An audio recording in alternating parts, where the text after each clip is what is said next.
birthday ng kasama namin sa vlog. God of vlog together forever and St. Paul. Yan, birthday ni si Marisol.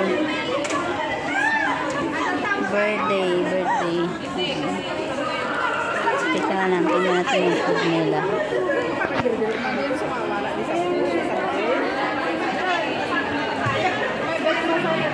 And marami din kami.